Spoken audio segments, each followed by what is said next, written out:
This podcast is brought to you by New Life Ministries. Welcome to the Every Man's Battle podcast. I'm your host, JJ West. On this podcast, you will hear honest conversation and encouragement for living a life of sexual integrity. Let's get to today's episode. Welcome back to the Every Man's Battle podcast. We are so glad that you are here with us. My name is JJ West. I'm the host, and I am a licensed marriage and family therapist in Florida. I get to work with couples and individuals dealing with sexual integrity issues, as well as the recovery process that follows. I get to speak at the Every Man's Battle Intensive and at the Intimacy and Marriage Workshop. And I'm joined by Doug Barnes. Hi, JJ. Hey, Doug. A little bit about me. I am a licensed professional counselor in Texas.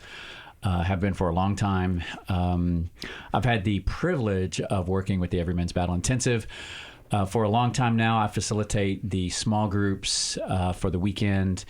I've been speaker a few times, but mostly I get just a lot of joy out of just being with the guys in the groups. My practice in Texas is about individuals and couples working with sexual integrity, working with redemption, and really helping couples and guys put their lives back together after sexual integrity of any kind. Mm-hmm. So it's incredibly rewarding for me just to be a part of this process with you. So thanks for having me. Absolutely.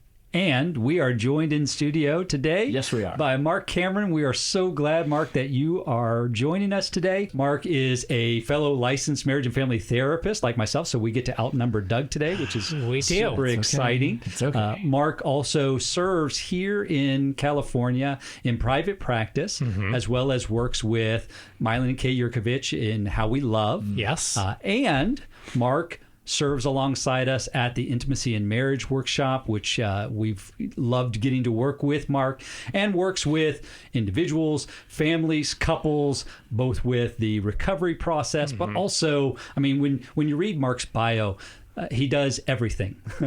Everything that is involved in the counseling process, I think you've had at least some experience in. Yeah, some experience. What are the things that you love to do most, though, in terms of private practice? I love mostly working with couples. Yeah. And, when you work with couples, you get to work with families too, even if the kids don't come in. You are having that impact on them. I teach an attachment-based approach, which is a psychological word for the field of research in bonding. And so bonding goes all ways. It goes between a husband and a wife. It goes downward between the husband and wife as parents and their kids, but it also goes the other way, upwards between the husband and their wives and their parents. And so I'm helping people understand how their childhoods have impacted their expectations for a relationship, and teaching them when they've got an insecure attachment style and how that developed, and then how to earn and work your way toward a secure attachment style. Yeah, fantastic. Wow, and cool. You and your wife facilitate workshops together, facilitate small groups at workshops together, which is fascinating to me because my wife would want nothing to do with the counseling world. So I'm fascinated to see, how does that work? Yeah, well, two therapists in relationship. Well, she's not a therapist. She's a psychiatric nurse practitioner. So she mostly does the medication piece, but she's in the mental health world. So she understands this stuff. Yeah. So it's fun. Do you guys get to diagnose each other all the time? Of course. I diagnose a lot about her. No, I'm just kidding. Well, as we said, we are so thrilled that you've joined us today for this really important topic. We're going to be talking about the differences between men and women when it comes to sex. Are there any differences? Are we just the same? Do we respond the same?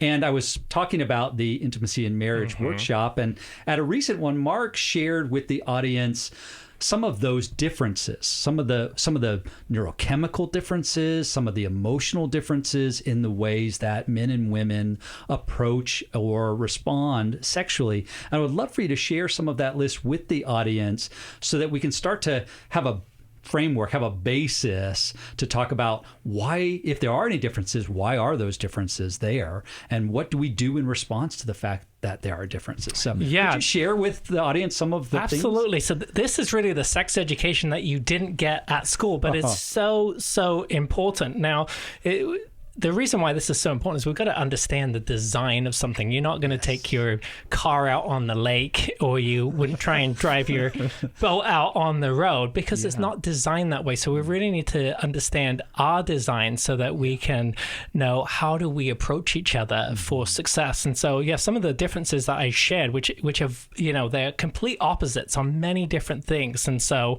men are oriented physically. Whereas women are oriented emotionally and relationally. They're oriented with wanting to have conversations. They're oriented with what's the connection like. But for a man, when it comes to sex, their sex drive occurs and ramps up in that moment. So they can be ready to have sex even if there's not been this long, strong connection that's happened throughout the day, which women often need. Men are stimulated by images and sight, which is why porn is so has such a strong draw for men. The porn industry knows that, and they target men. But women are stimulated by feelings, by emotions, by smell, by touch, by words, which is often why women want to have a conversation first before sex, or they want to have a back rub or a foot massage, or tell me about your day, because that's what helps ramp them up for sex. Men are quick to respond sexually and very difficult to distract during sex. Guess what? Women respond slower sexually, and they're much easier to distract during sex. Is the baby crying? Are the kids are in the other room? And that's all what's going on in their brain. Okay, now we're going to get to orgasm here. Orgasm for a man is short, it is intense, it's physically oriented in a man's penis, and it is solitary, a one-time deal only. But a woman, an orgasm is slow, it's more intense. It is emotionally oriented, not physically oriented like a man. It's in their brain, and it's potentially multiple. Okay, men need sex to relax. Men have a build-up, and it causes tension inside them, and having sex helps them relax. Guess what? Women need to relax in order to have sex. Again, why they may want a back rub or a massage. A man's goal during sex is to climax. And if a man doesn't climax, it doesn't feel satisfactory for him. But a woman doesn't have to have an orgasm every time. Would she want to? Of course. But it's more about the tension of the journey that a woman can enjoy too, because it's brain-based. A man's sexual desire is based on a single constant hormone, testosterone. So men just have a constant build, and then they need to release. But a woman's sexual desire is based on several changing hormones, and it occurs in a cycle. And here's the last one here. Men are quick to get in the mood and more likely to initiate sex. Whereas, and I've talked about this, women are slower to get in the mood, but they have responsive sexual desire. So they may not get into the mood until only after a man has initiated and they start to engage and they start to respond. And that's when their sex drive ramps up. So we are built in many ways Very completely opposite of each other. So that raises a question. Why in the world? Why in the world did God create us this way? And it's going to be one of my first questions when I get there. But I mean, I can tell you why I think so. Yes, please do. Of course, God's a creative God. He doesn't want us all the same. But sex is, it should be, in a marriage, it should be an emotional and physical event together. If women were built just like men, it could often just be a physical event. Okay. And so we're supposed to be engaged emotionally and physically when we have sex. That's what true consummate sex is. And so I think God has built us this way so that we learn to pursue each other in all of the ways that He has designed our brains and our bodies. Absolutely. Yeah. I often will use the illustration of the little peg game, right? That triangle peg game. If you go to like Cracker Barrel or whatever, they have them on the tables, and little, you have to jump a peg, and you're supposed to end with one.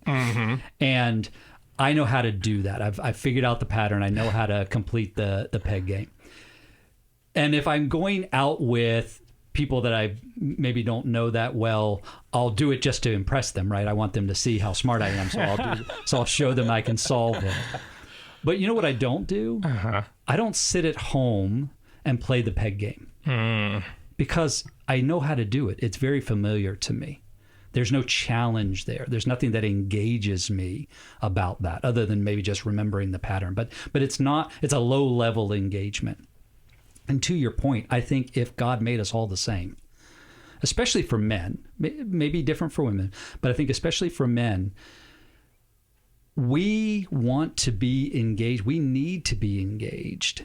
And when it's not challenging, we lose interest, and we start looking for something more entertaining, more challenging, more engaging.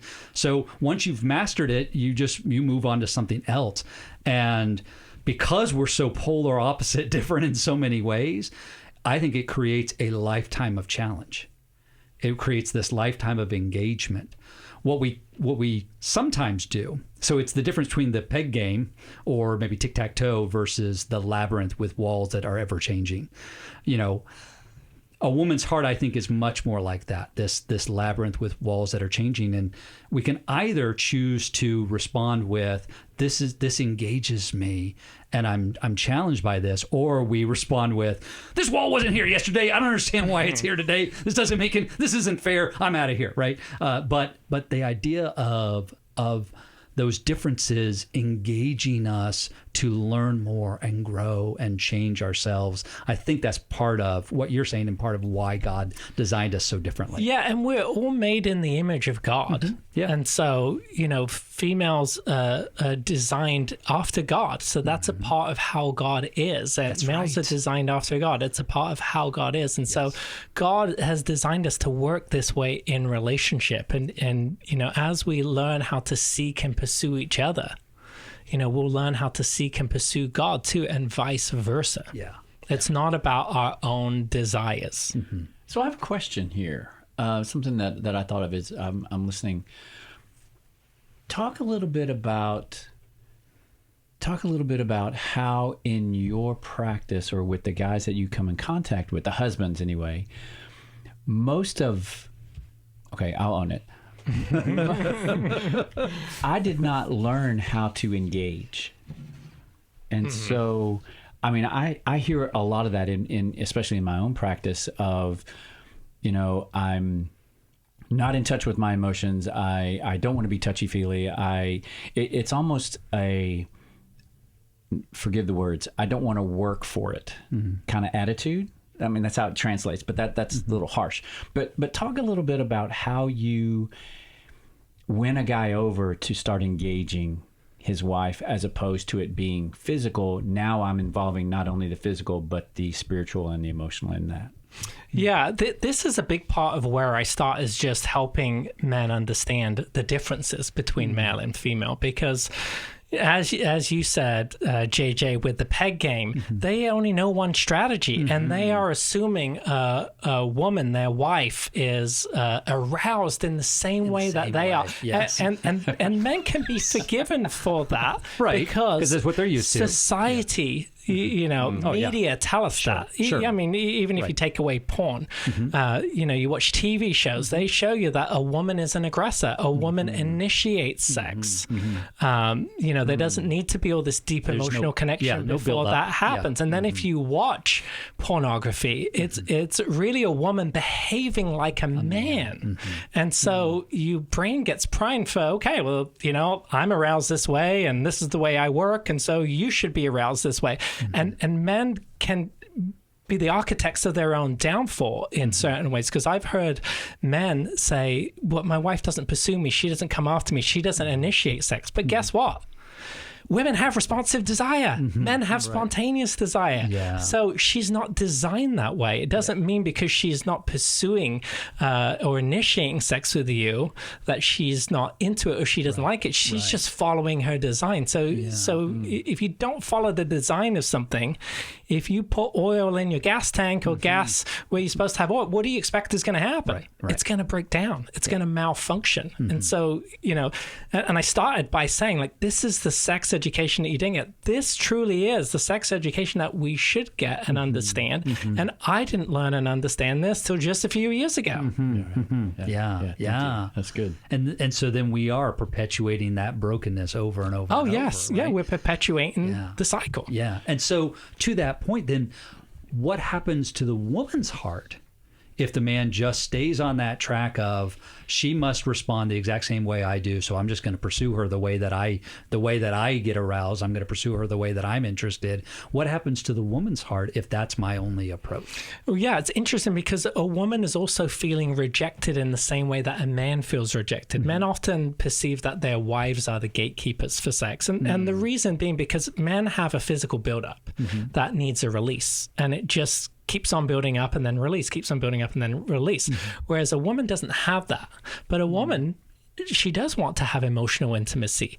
Sex is a byproduct of emotional intimacy. And so when a man doesn't pursue her, she's missing out. But a man often perceives her as the gatekeeper. But she's longing for that emotional connection. So she feels unseen. She feels unknown. She feels misunderstood, just like a man does. She feels not wanted, not pursued, and her heart hardens too. At the same time, both people are wanting the same thing, this connection. But we're going about it in the wrong way because of how we've been primed to think. New Life Ministries saved my completely broken marriage. No matter how much hurt you've had to face, no marriage is beyond hope. At New Life Ministries Intimacy and Marriage Weekend, licensed counselors will help you rebuild communication skills and renew your commitment to each other. You don't have to settle for a miserable marriage or even one that's just okay. It's possible to experience a new level of intimacy and have a great marriage. To register or to find out more, call 1-800-NEW-LIFE or online at newlife.com. Let's talk about that prime to think concept. How do we begin to change that, or maybe a better question is how do we change that in future generations? Well, you have to know something before you can teach it. Okay, so now hopefully whoever is listening to this, you've been primed. You start to know this. So you're gonna have to memorize this. You're going to have to remember this because, again, you can't rely on the school system to teach your kids about sex, and it's not a one-time conversation. It's an ongoing topic. Right. So these are things that we really need to learn how to teach our kids about. I forget what the rest of your question was. Well, it's I go back to I wasn't taught this either. Yes. Okay. So how do we begin to change? Because the culture is the influence of social media in all various forms, which perpetuates this same dysfunction, if you will. That's a bad word, but it perpetuates this. So how do we, I don't know, as a church or as husbands and fathers, start to change this in our kids so that it can change the future generations? Yeah, and so it's just education, having them know this, but then also it's modeling. It's modeling that connection, because men oftentimes they're not as emotionally oriented, but that's actually not how we've been designed by the Lord. No, correct. A lot of times that's cultural. We're culturally designed. We're culturally primed to be emotionally avoidant, and that's part of the attachment work that I teach people how to do.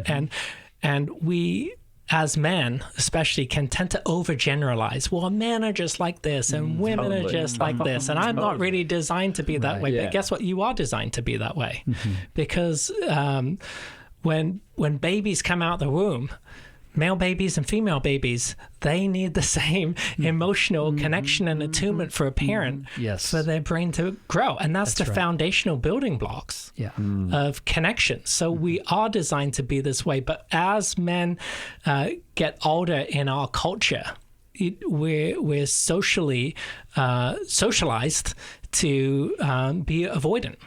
And you're called a sissy if you have emotions, and it's okay for the one emotion that's okay to have is typically anger, right? But because anger makes you powerful, it's non-vulnerable, but it also pushes people away. That's right. And so being able to see, when you can engage and you can understand this, you can really, might refer to it here as hacking the system, but this is the way that it's supposed to be designed. Right. Yeah, If you learn how to model that for your kids, because kids learn most from modeling. Yeah, so when they see their dad going up to their mom and, helping her out, not just with the chores around her around the house, but light touches, non-sexual touches, by the way, hand holding, saying sweet things, building her up, then they get that modeling. Oh, this is how a man should treat a woman, and also this is how a woman responds. Yeah, and asking and responding to her emotions as well as expressing his own emotions, right? All of that modeling is helping them, the children, to go, oh, that's what a man looks like. A mature, healthy man shows his emotion. A mature, healthy man draws his wife's emotions out. A mature, healthy man offers physical touch that's not just precursor to sex. Right? Over and over and over, they get to see that. I totally agree with you. It's so much less about what we're saying and so much more about what we're doing, what we're modeling for them. Oh, without a doubt. That was not my experience growing up. No, it wasn't my experience growing up. And I would guess it's probably not most people's experience growing up. Yeah. Correct. So it's going to take work to change that narrative, to change that expectation, right? It's going to take work. And we have to, and I would say as well, we have to take a stand against the cultural stereotypes, the jokes that, will often be said in whether it's the locker room or around the water cooler or whatever. Like, no, that's not true. That's not true that only men are interested in sex and women are just, as you said, the gatekeeper. Like, no, actually, when a woman's heart is stirred, of course she wants to have sex, right? Because that's the natural progression. That's the way it was designed, right? Like to start to stand against some of those lies that keep being perpetuated through stereotypes, through misguided humor, through like you were saying, social media or television shows or whatever, right? That over and over again, it's this myth that gets portrayed. To be willing to stand up and say, no, that's not true. And let me show you a different path. Let me show you a path that actually reflects how God designed this and the beauty of this union, as opposed to just the caricature. Yeah, I mean, women can just as much see men as a gatekeeper to sex. Some of the biggest insights I see between a male and female when we start to talk about sex in couples therapy is I will ask each of them, what's your desired frequency? And oftentimes, a woman's desired frequency is about the same or sometimes more. And I'll see the husband say, what? Yeah. Really? Yeah. And because they're not getting what they need from a man. And if they did get that from their husband, again, sex is a byproduct of intimacy. I'm going to give you a quote here. It's from a guy called Viktor Frankl. And it's not actually talking about sex, but I'm going to relate it to sex. Viktor Frankl was a Holocaust survivor and a psychiatrist, wrote a fantastic book called Man's Search for Meaning, his unbelievable life. And in one of his books, he says, he's talking about success here. He says, for success, like happiness, cannot be pursued. It must ensue. So it comes afterwards. You don't go after it. And it only does so as the unintended side effect of one's personal dedication to a cause greater than oneself, or as the byproduct of one's surrender to a person other than oneself. So sex, really, consummate sex ensues. It's not pursued. Yes. It's the byproduct of intimacy, emotional intimacy that occurs afterwards. Yeah. It's not expecting that, okay, well, we'll have sex and then we'll have the emotional intimacy. Now, that's not how it works. We've got it backwards. Yeah. The word that stood out to me was surrender.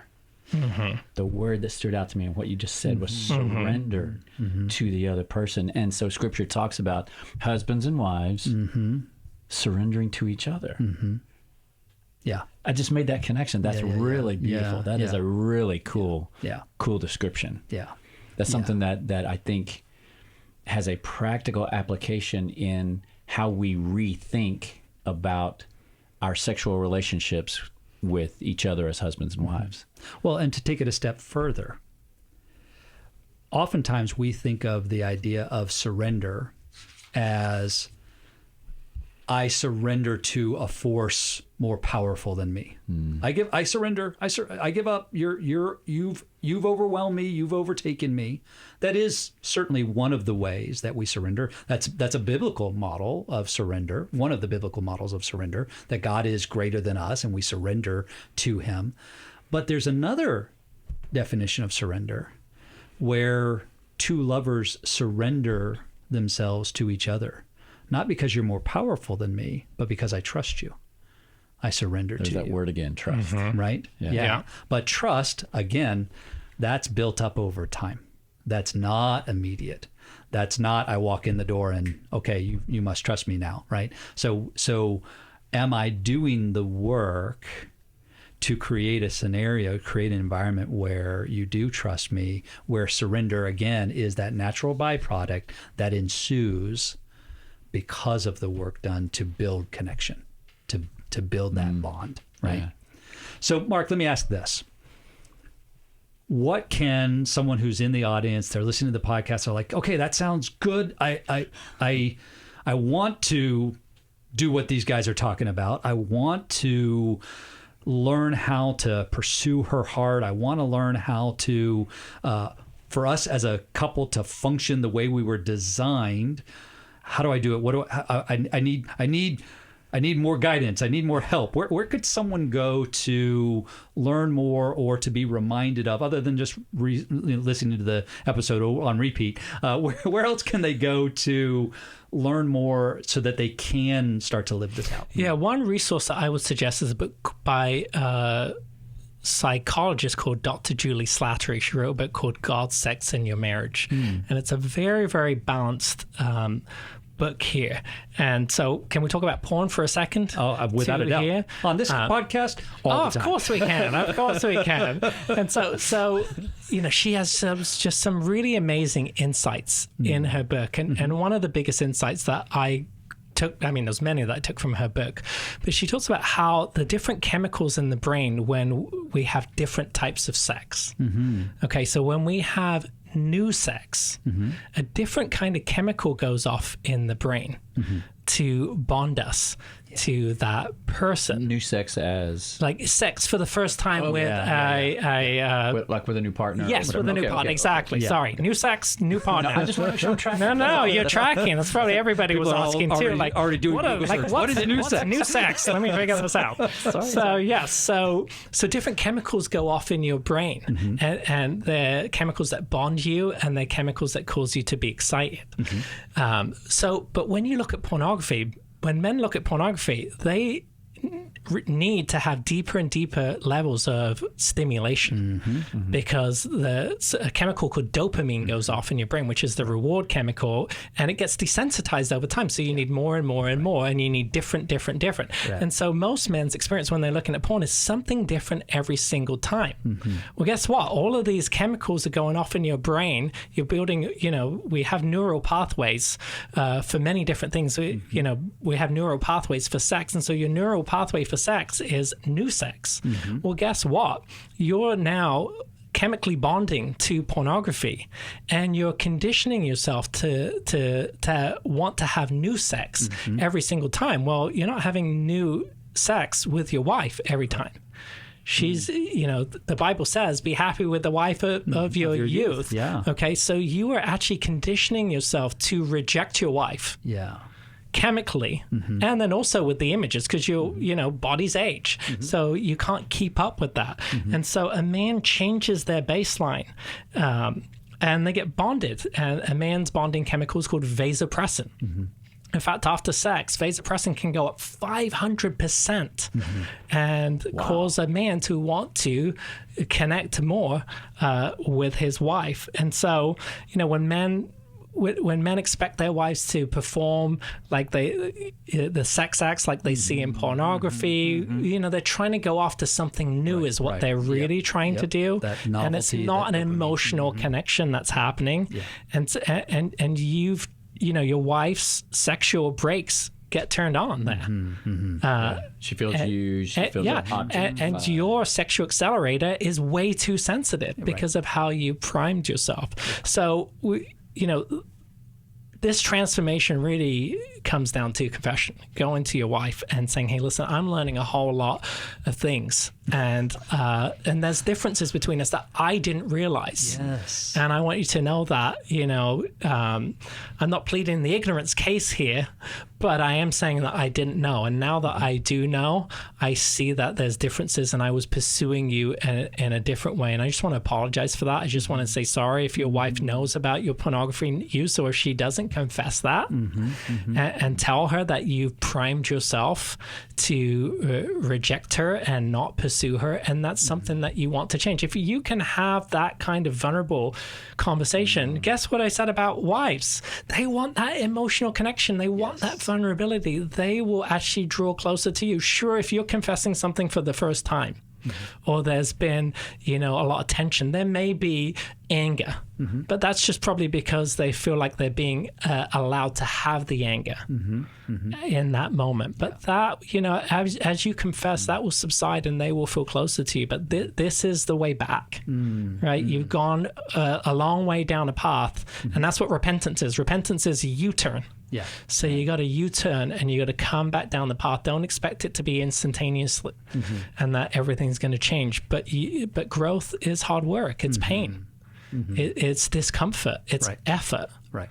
Okay, and sex is not like it is in the movies. It's not easy. It's not completely spontaneous and amazing all the time. It's a negotiated event. So if sex is broken in your relationship, it's because something else is broken in your relationship. Oh, yeah. Wow. Yeah. That's good. Yeah. Really, really good. And I think that there are probably audience members who are saying, yeah, our sex life is pretty broken.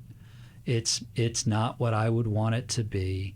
And maybe it has to do with some of these differences that I wasn't aware of. And I think, okay, so if that's you, if that's been your response, you're as Mark talked about, you're recognizing for the first time, wow, there are these major differences that I wasn't aware of, and I've certainly not attended to. Man, a next step is probably going to be having that conversation with your spouse to say, I didn't know about these differences, and I'm sorry for the way that that's impacted our relationship, but I want to learn, I want to grow, and I want us to be able to talk together, not only about the differences, but then how do we start to celebrate these differences, and how do we start to let these differences be the weave together in a way that builds our sexual relationship, builds our emotional relationship, builds our spiritual relationship. But we have to do it together. I have to be humble enough to recognize, I have blown it. I have not seen this. I have to humble myself, and then we come up with a plan, right? Then we together work on how do we celebrate and highlight these differences in a way that builds each of us up, and how do I draw you out? Because if your way of relating is responsive, how do I initiate in a way that allows you to respond well, right? And if there's barriers, let's work on removing those barriers, right? But it's going to taking that next step of having the conversation. Yeah, and I think and dads also need to realize this about their daughters, obviously not in a non-sexual way, but you need to pursue your daughter as a dad. She responds to intimacy by being pursued. And also, if you have a daughter, don't you want her husband to respect her design? You know, you need to teach her to go counter to what the cultural messages are teaching her of how she should behave and how she should be for a man. And I love what you said there about learning to accept and respect and celebrate her design. She's not broken. Right. So you need to teach her that these things should be celebrated and they're normal about her, and then she'll find a man who treats her this way. You know, one of the things that stands out to me in the list, because we do respond so differently in so many ways, I think, again, I'll own it, as a man, sometimes I can interpret, you're just not sexual. Well, we hear that in our offices because you don't. Yeah, we hear it in our offices, right? Because you don't respond sexually the way that I do, you're not sexual. And I love, Mark, what you're saying here, because that blows that myth out of the water. Yes, men are sexual, and yes, women are sexual. We're sexual in ways that that dovetail each other, we're not sexual in ways that are mirror images of each other, right? And so to be willing to recognize, these differences actually make our relationship better. It makes it stronger. The fact that we're not the same. Yeah, you've misunderstood the design. That's why it's kind of cool sometimes to see a man's face when I, like I said, ask that question about frequency, and they're like, "What?" Yeah. Because they think, you're just not a sexual being, and their wife is a sexual being. She's just aroused in a different way, and we need to learn that, and we need to realize too that we are designed to pursue her in that way. So that means we're supposed to develop these things about ourselves as men too. That's in our design. Absolutely. Yeah. That's great. And here's the key, right? Okay. There's design versus what we've been trained in terms of our culture. And so coming out of this, what I'm hoping you will be challenged with is to look at what are the differences in terms of design rather than how I've been shaped to believe by my culture. By everything that's come, my locker room, my next door neighbor, whatever. Over and over and over again. Right. Thank you guys for listening today. Mark, thank you for Thanks for having me. It's been awesome to be on here. Fantastic. We are glad that you guys are listening. Can I encourage you once again that if you have found this to be helpful, one, would you let us know? Would you shoot us an email, drop a line in the comments. You can shoot the email to embpodcast@newlife.com just to let us know what has been helpful, or if you have questions that we haven't answered, or if there's a topic that maybe we haven't covered yet that you would love to hear more on, let us know that. But also, if you found this to be helpful, would you share it with someone else? Maybe that's a brother at church or in your small group. Maybe that's a pastor or a care group leader. Maybe that's a friend at work. Share it with someone else, because we know that even though we're thrilled with the audience response, we know that there's a whole lot more out there who need to hear, have not yet heard. So would you please share it with someone? Well, and then one person else to share this with. Share this episode with your wife. Yes. Double check everything that I'm saying. Yes. And see if she agrees with you. Oh, that's awesome. Right? Absolutely. And this in itself will be a way to start to rebuild the connection. It invites the conversation. Yes. It invites the conversation. So thanks for being part of our conversation. We hope that you will continue to be a part of our conversation. Next episode, we're going to have another guest in studio. We're going to have Sam Frazier. Dr. Sam Frazier is going to join us, and we're going to be talking about managing long-term recovery. What does this look like down the road, years into? What does recovery look like there? We're going to talk about, being a part of recovery groups and Brothers in the Battle in particular. So we hope that you'll join us. Until then, thanks for listening. Thanks for listening. This podcast is just one of the many ways we can encourage and help you. If you're looking for more help, visit us at newlife.com or call 1-800-NEW-LIFE. Please remember to review, like, and share the podcast as it helps others find us. If you have a comment about this podcast, we'd love to hear from you. Drop us a line at embpodcast@newlife.com. See you next week.